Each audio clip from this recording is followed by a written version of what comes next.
Look at that little monkey. Hey, there's a little monkey there. Hmm?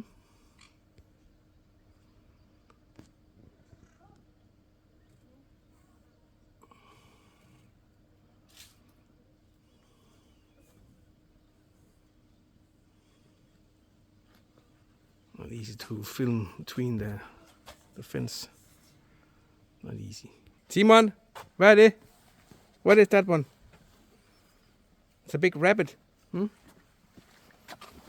Well, what kind of rabbit is it? Hvad?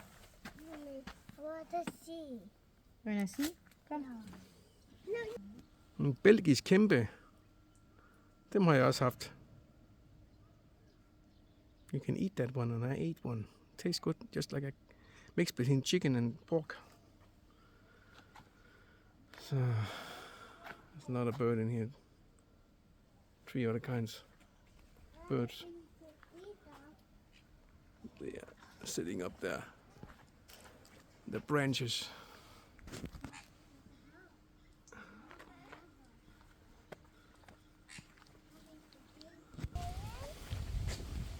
Yeah, it's parrot. It's a bird.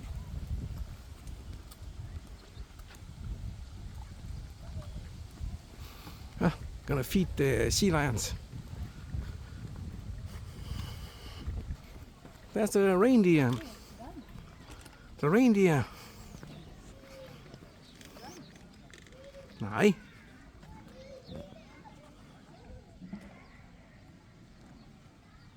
Der er alligevel nogle mennesker. Not much.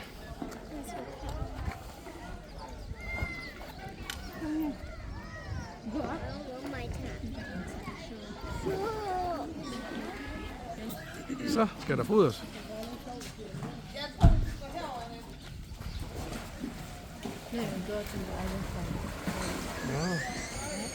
Der er bare pistolen her.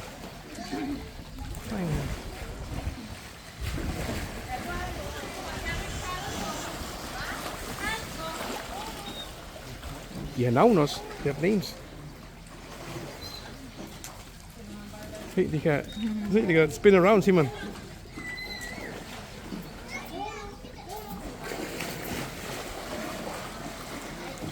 Goddag alle sammen og velkommen til. Mit navn er Rikke, jeg er dyrepasser her i parken.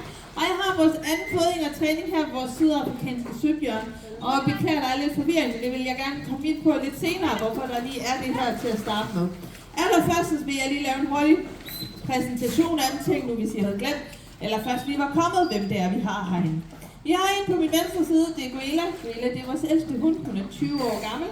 Hun er alderspensionisten, hun skal være med i træning, spise nogle fisk, have det søde liv og bare hygge sig. Helst ikke, så kunne vi godt tænke os, at hun ikke ynglede mere. Hun har gjort sin del og fået hele... 9 unger har hun fået i siden af byen. Så vi synes faktisk, hun har gjort det rigtig godt og rigtig fint. Hun er heller ikke så interesseret i Bruno, så det er egentlig helt okay. Men det er jo ikke noget, vi altid helt bestemmer med de her dyr. Så det kan jo godt være, at det lige pludselig ændrer sig.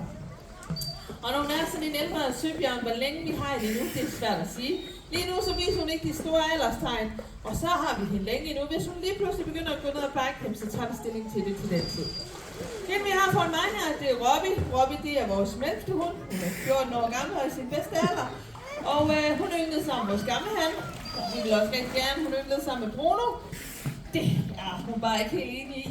Hun er overhovedet ikke interesseret i den store teenager, der svømmer rundt ude i bassinet. Hun synes faktisk, at han er rigtig irriterende, og egentlig måske bare helst skal gå sin vej. Det er nok ikke til næste år, eller hvornår det sker, det er jo svært at vide. Men vi håber, at de finder kemien sammen på et tidspunkt. Voksen hun i hvert fald, hun er 4 år gammel. Hun er en meget ung mor, hun er blevet ung første gang.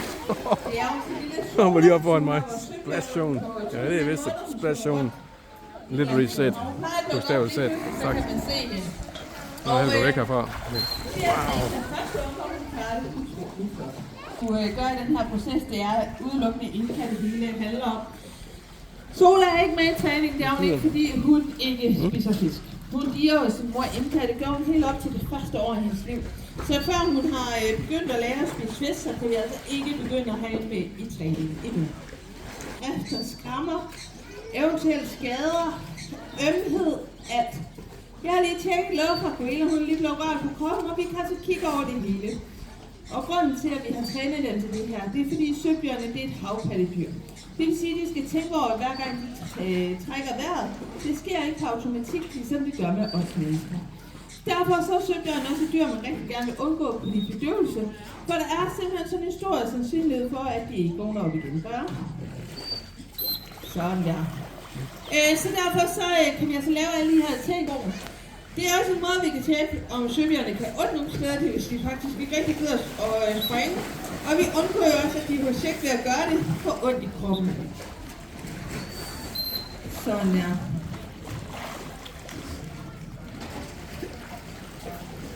Det her. Vi tvinger dem ikke til noget, de træner med af egen fri. Og du skal komme tilbage og få din belønning. Og der får hun så de her fisk, som de spiser. Det er nemlig sådan, at søbjørnene, hvis nu vi bare kom her 2 gange om dagen, 20 kilo fisk i treat. så var fødingen overstået på 2 minutter. Derudover så kunne vi også have risikeret, at der var nogle søbjørne, der ville være vildt tykke, og nogle søbjørne, der ville være vildt tynde.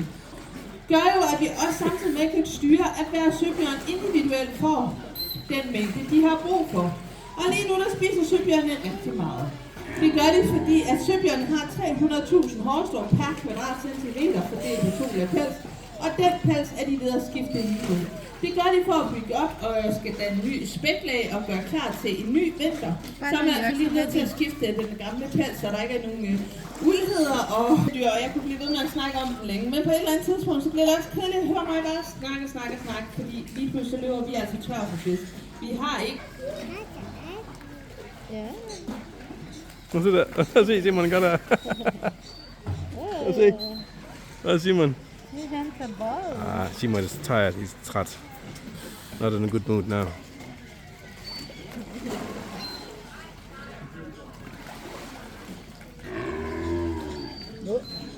It's like a cow. Simon.